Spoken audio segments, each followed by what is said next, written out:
Camerounaises, Camerounais, mes chers compatriotes, nous voici parvenus à la fin de l'année 2024, une année qui a confirmé la mauvaise santé de notre pays et de notre société.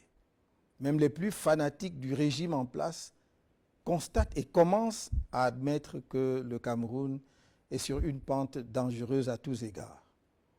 Chacun de nous le ressent sur lui-même, dans sa vie quotidienne et par rapport aux perspectives d'avenir du pays. Contrairement à l'habitude, je ne vais donc pas faire un bilan récapitulatif des échecs du pouvoir en place au cours de l'année 2024. Il me suffit de relever que la situation sécuritaire de notre pays ne s'est pas améliorée de façon significative.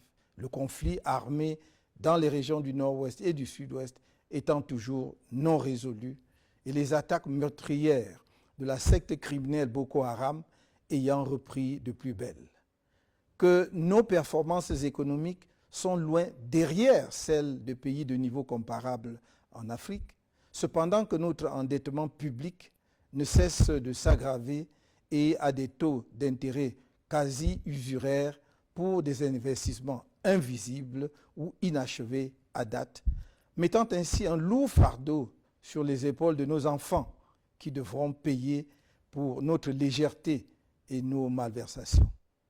Que la situation scolaire est catastrophique et sur le plan social en particulier, avec une hausse continue des prix des denrées de première nécessité qui rend le coût de la vie insupportable pour nos populations, en particulier les plus pauvres et les plus vulnérables.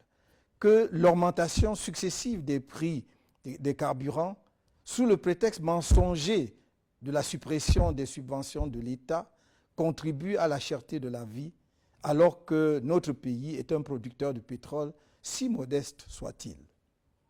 L'état catastrophique des infrastructures routières, notamment les pénuries chroniques d'eau potable et les coupures intempestives de l'électricité, qui détruisent les outils de production des entreprises, compliquent la vie des ménages et empêchent naturellement l'industrialisation du pays. Bref, le septennat volé qui s'achève en 2025 aura été véritablement un gâchis pour notre pays. Le septennat des grandes opportunités est devenu celui des grandes désillusions et de la déprime nationale. Le candidat de la force de l'expérience a disparu pour laisser place à un gouvernement de la force sans expérience, qui répand la terreur pour essayer de soumettre les Camerounais. Mal lui en prend. Le mérite, le seul de ce septennat, est de convaincre une écrasante majorité des Camerounais de la nécessité urgente d'un changement par l'alternance politique dans notre pays.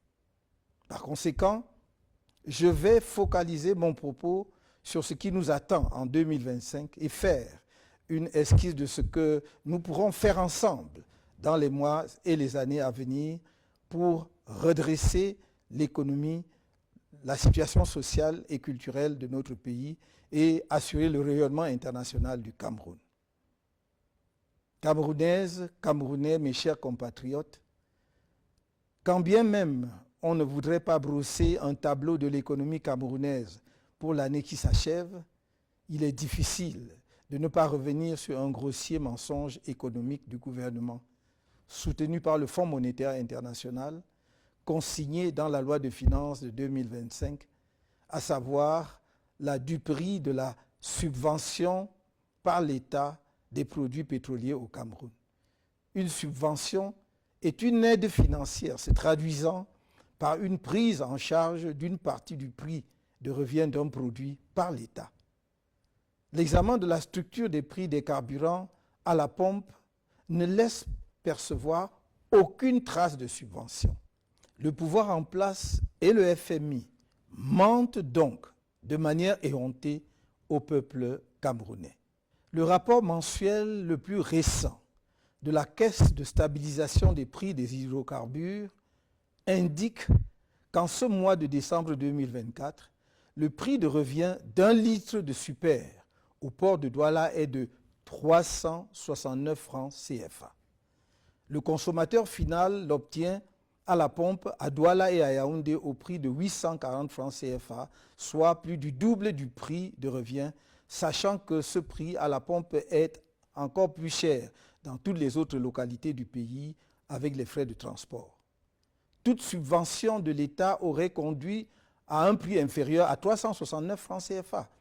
Mais non seulement le consommateur final paie l'entièreté du prix de revient, il paie en plus un supplément de 471 francs CFA, représentant le transport jusqu'au point de livraison et divers prélèvements de l'État. Quelle est donc la partie du prix de ce produit supporté par l'État pour qu'on parle de subvention? Je souligne que même le prix de 369 francs au port de Douala est dû à la kyrielle d'intermédiaires et de spéculateurs dans l'acquisition des produits pétroliers au Cameroun, ainsi qu'à un circuit de distribution rallongé par une série d'autres intermédiaires. Or, la Société camerounaise des dépôts pétroliers aurait pu assurer à elle seule la récupération, le stockage et la distribution de ces produits. Cet allongement du circuit de distribution assure de solides subsides à certains responsables de l'État qui l'organisent et dont on serait fondé à croire qu'ils les partagent avec le FMI, devenu caution d'une subvention imaginaire. Je rappelle que le Nigeria voisin, qui a supprimé les subventions sur les carburants, se retrouve en décembre 2024 avec un prix à la pompe de 0,751 $ des États-Unis, soit environ 470 francs CFA le litre, suite à une hausse des prix de 15% sur son marché. La Libye, qui subventionne les produits pétroliers, pratique un prix de 0,031 $ des États-Unis, soit 19,36 francs CFA le litre de super sur la même période. On comprend dès lors que toutes les demandes du MRC pour un échange devant permettre d'expliquer la subvention dont parle le gouvernement du Cameroun et le FMI soient restées lettres mortes. Nous nous engageons à ramener le prix du litre de super autour de 480 francs CFA à prix constant sur le marché international dès que nous serons en capacité de gérer les affaires du pays. Le surplus prélevé sur le prix de revient par litre permettra de réaliser dans les plus brefs délais une raffinerie de dernière génération dont la mise en marche permettra de baisser davantage les prix pour les situer dans la moyenne des prix de production des pays transformateurs de pétrole. La mauvaise gestion des finances publiques et des ressources du pays a conduit à une fuite dans un endettement que certains prétendus analystes qualifient de modéré, voire faible, alors qu'il s'agit d'une dette essentiellement toxique, car notre pays est rendu à un point où il doit recourir à de nouveaux emprunts pour régler les anciens. Cela est très frappant lorsque l'on considère la zone franc dans son ensemble. Le Cameroun y apparaît comme le pays le plus endetté auprès de la Chine et de la France, devant des pays qui, a priori, se classent devant lui en matière de dette sur la scène continentale. Nous ne pouvons ralentir le rythme de notre endettement qu'en nous mettant résolument au travail et en imposant aux structures publiques un niveau de dépenses à la mesure des moyens du pays. C'est pourquoi nous nous engageons notamment à réduire drastiquement le train de vie de l'État, à accroître substantiellement la production dans tous les secteurs de l'activité économique nationale et à accélérer l'industrialisation du pays afin de devenir une économie fortement exportatrice et de redresser la balance commerciale, à instaurer la bonne gouvernance en étant intraitable sur la corruption et les détournements des fonds publics, à l'amélioration significative du pouvoir d'achat afin de booster la consommation et stimuler en même temps la production locale, source de croissance économique. À mobiliser effectivement les recettes de l'exploitation des nombreuses ressources naturelles de notre pays au profit du développement national. Le récent rapport de la Chambre des comptes de la Cour suprême du Cameroun sur l'exécution de la loi des finances 2023 laisse pantois devant le niveau de pillage de la fortune publique par les personnels de l'État et leurs complices. Quand on y découvre, par exemple, qu'en un an, l'État aurait prélevé les ridicules sommes de 8 000 francs CFA sur le conditionnement du bois et de 18 430 francs CFA sur les jeux de hasard. Ceci n'est qu'une indication de quelques actions économiques urgentes que nous nous engageons à mettre en œuvre pour amorcer la réforme en profondeur et la modernisation du Cameroun. Notre programme de gouvernement en vue de l'élection présidentielle de 2025 sera rendu public en son temps. Dans un tout autre domaine, je voudrais qu'ensemble, avec toutes nos gloires du monde sportif, nous assurions le rayonnement international de notre pays dans les domaines des sports de haut niveau, en particulier dans ceux où le Cameroun dispose d'atouts importants. Je me limiterai ici à notre sport roi, le football. Notre objectif majeur à moyen terme est la co-organisation avec 3 pays frères, la Côte d'Ivoire, le Nigeria et le Ghana, de la Coupe du monde de football en 2038. La contribution exceptionnelle du Cameroun, tant au football africain qu'au football mondial, nous autorise une telle ambition. Nous sommes convaincus qu'en s'associant dans une telle initiative, le Cameroun, la Côte d'Ivoire, le Ghana et le Nigeria, 4 grandes nations de football africain et mondial, dotées d'infrastructures sportives de classe mondiale, auraient de bonnes chances de convaincre les instances compétentes de la FIFA de leur capacité à organiser ensemble, avec succès, un tel événement planétaire entièrement sur le sol africain après l'Afrique du Sud. Ce serait assurément un motif de grande fierté pour nos 4 pays et pour notre continent. Avec votre soutien, nous mettrons un maximum d'efforts et de ressources diplomatiques pour convaincre les uns et les autres de la pertinence d'un tel projet. D'abord la Côte d'Ivoire, qui aurait déjà manifesté l'intérêt pour l'organisation de cette grande fête du football mondial, puis le Nigeria et le Ghana, ensuite la FIFA. Camerounaises, Camerounais, mes chers compatriotes, l'année 2025 est, faut-il le rappeler, une année électorale décisive pour notre pays. Je serai candidat au scrutin présidentiel à venir. C'est assurément une mauvaise nouvelle pour ceux qui ont rêvé qu'ils pourraient garder le pouvoir ou y accéder sans affronter le peuple du changement et de l'alternance, c'est-à-dire les forces favorables à la démocratie dans notre pays. Ceux-là doivent se raviser, car par la grâce du Très-Haut, je serai candidat sans aucun doute. Le candidat porté par le MRC et les autres membres de l'APC, le candidat du peuple de la rupture avec une dictature néocoloniale.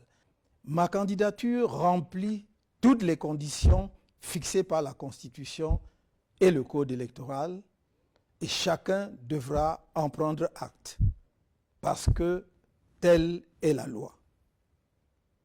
Le scrutin présidentiel à venir opposera 2 conceptions du Cameroun.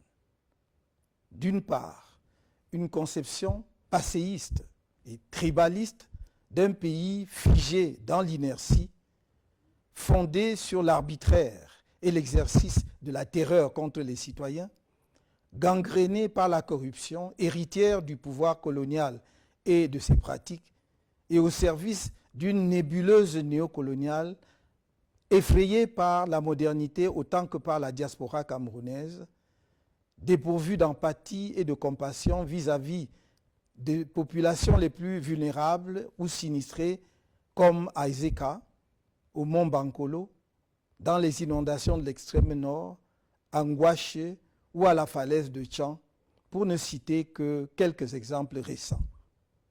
En tous ces lieux de douleur et de larmes, les populations espéraient en vain la présence d'un président indifférent et irrémédiablement absent.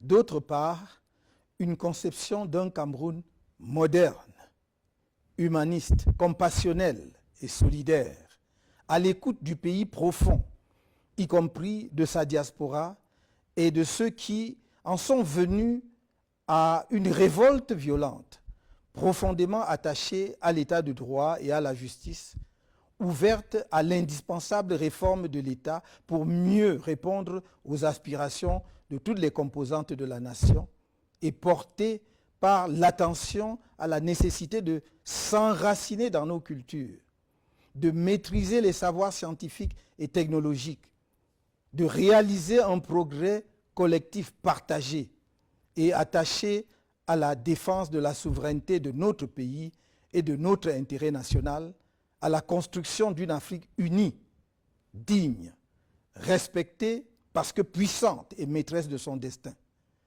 Telles sont les deux visions d'avenir de notre pays qui sont devant vous et qui doivent éclairer votre choix en 2025. Tous les efforts doivent être faits afin que nous atteignions notre objectif ultime à l'issue de ce scrutin, à savoir la victoire. Dans cette perspective, un budget a été approuvé lors du Conseil national du MRC tenu le 26 octobre dernier à Yaoundé. Il sera complété éventuellement par les prévisions des autres membres de l'Alliance politique pour le changement. L'élection présidentielle de 2025 n'est pas juste un scrutin comme ceux qui l'ont précédé. C'est une élection cruciale dans la vie et l'histoire de notre pays qui permettra de le relancer ou de le laisser poursuivre sa dérive dans les décennies à venir. C'est pourquoi j'en appelle à notre sursaut collectif face au candidat du pouvoir, qui qu'il soit, car le candidat du RDPC bénéficiera, comme d'habitude, des financements illimités de l'État, des grandes entreprises, des femmes et hommes d'affaires les plus riches du pays, voire du discret soutien de certains pays étrangers. La contribution de chacun au financement de notre participation digne et efficiente au scrutin à venir est donc indispensable. Nous lancerons la campagne de collecte des contributions au cours du mois de janvier. En prévision de cette opération vitale et dans un souci de transparence, nous avons écrit au ministre des Finances et au ministre de l'Administration territoriale, ainsi qu'au délégué général à la Sûreté nationale depuis le 5 novembre 2024. Non seulement pour les en informer, mais aussi pour leur demander expressément de nous accompagner dans cette opération afin d'éviter toute spéculation inutile ou malveillante sur les résultats de la collecte et son utilisation. Une bonne élection, c'est d'abord une élection crédible, qui n'est possible que si les organismes en charge de l'organisation de ces élections et de l'arbitrer sont eux-mêmes crédibles. Et l'ECAM a un rôle essentiel à jouer pour garantir des élections transparentes, justes et libres et apaisées dans notre pays. L'expérience tirée de notre participation au double scrutin législatif et municipal de 2013 et plus encore de l'élection présidentielle du 7 octobre 2018 montre un arbitre de jeu électoral plutôt partisan. Une illustration récente est l'attitude de l'ECAM pendant l'année 2024, alors que les Camerounais se mobilisaient comme jamais auparavant pour les inscriptions sur les listes électorales et qu'on se serait attendu à ce que l'ECAM les y encourage avec enthousiasme. On a tous été témoins des manœuvres d'obstruction engagées en particulier par la direction générale de l'ECAM.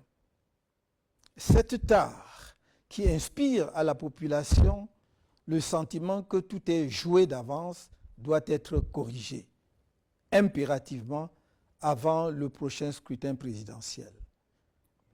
C'est l'occasion de rappeler une fois de plus que l'article 80 du Code électoral dispose, je cite, qu'à l'issue des opérations de révision et au vu des documents et données communiquées par les démembrements régionaux d'Elections Cameroun, le directeur général des élections établit et rend publique la liste électorale nationale au plus tard le 30 décembre. Fin de citation. Nous sommes aujourd'hui le 31 décembre 2024.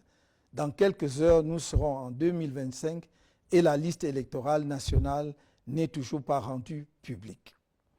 Le MRC ne laissera pas une telle forfaiture sans suite légale appropriée et ne fera aucune concession sur quelque violation que ce soit du Code électoral. C'est dans cet esprit que nous avons saisi les tribunaux pour constater et sanctionner les violations de la loi portant organisation et fonctionnement du Conseil constitutionnel par certains de ses membres, dont son président.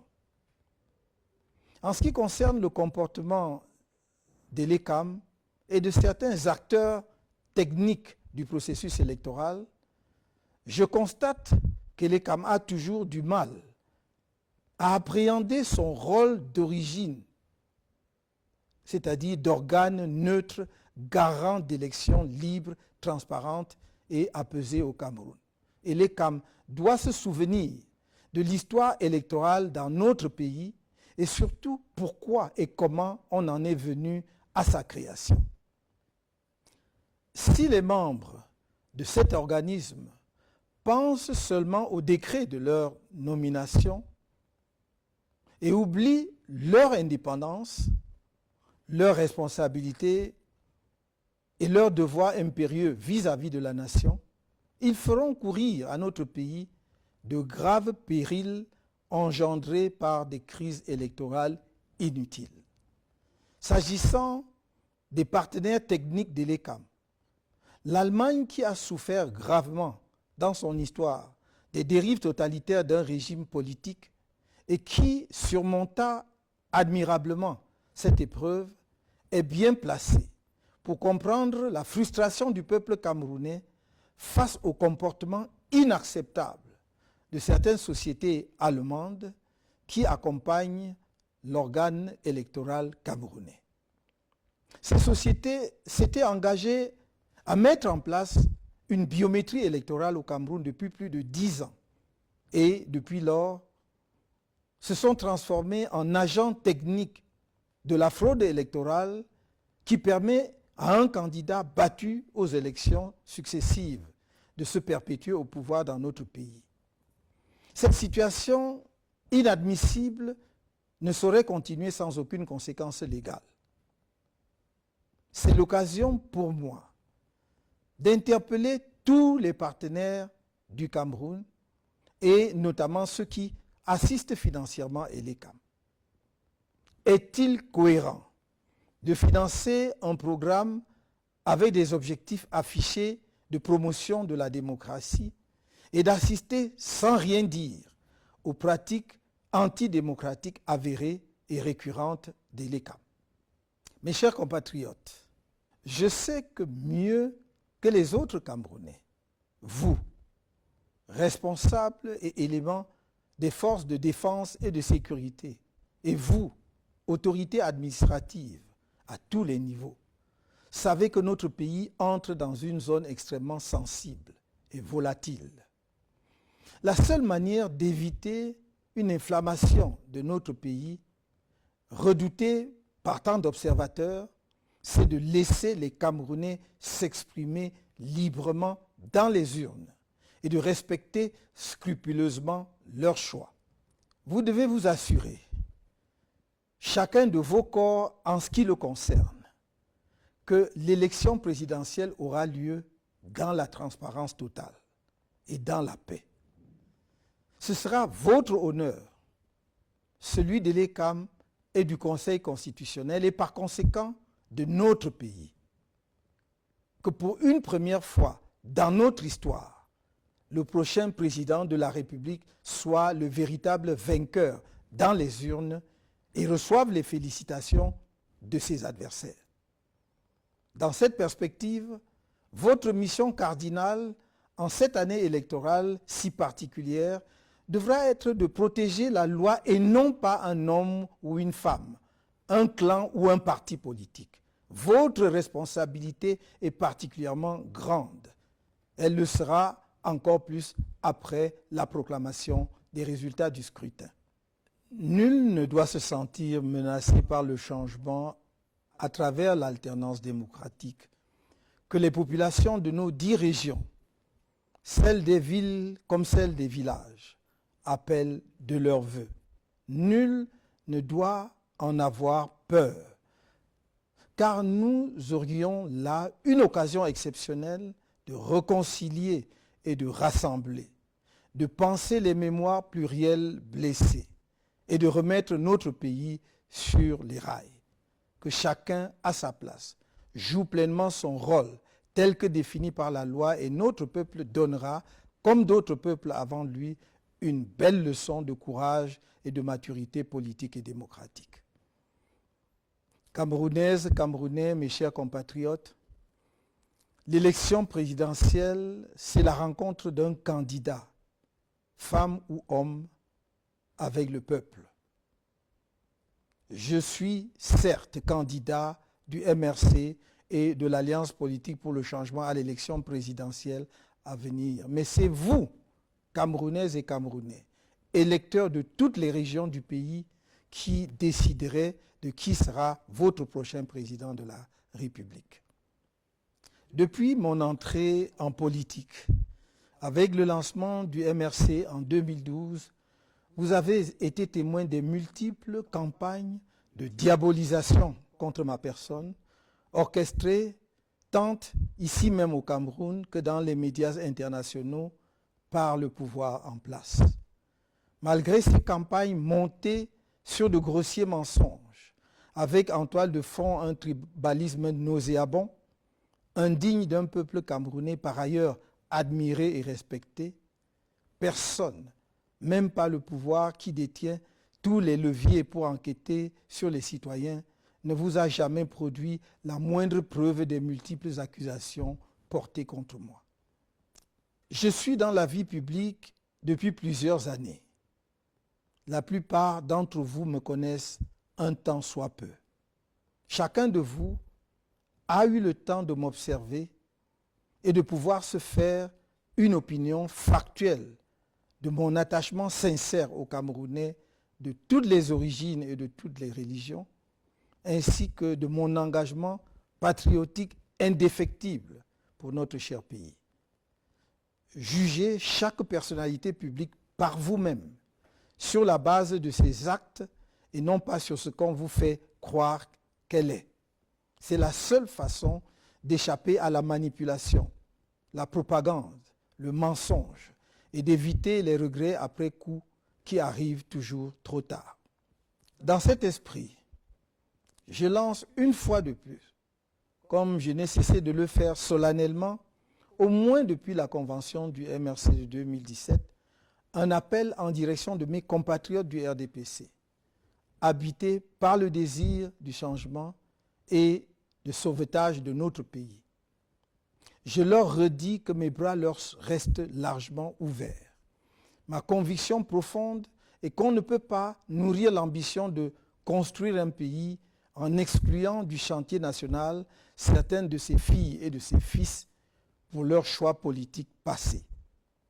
Je sais qu'il y a dans les rangs du RDPC des femmes et des hommes de qualité qui, malheureusement, n'ont jamais pu exprimer la plénitude de leur talent.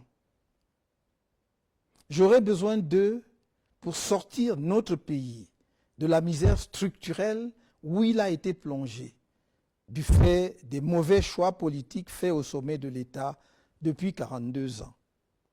J'ai besoin de toutes les énergies pour remettre le Cameroun au travail, dans l'ordre et la discipline, afin de réaliser le progrès partagé de toutes les populations et son rayonnement international.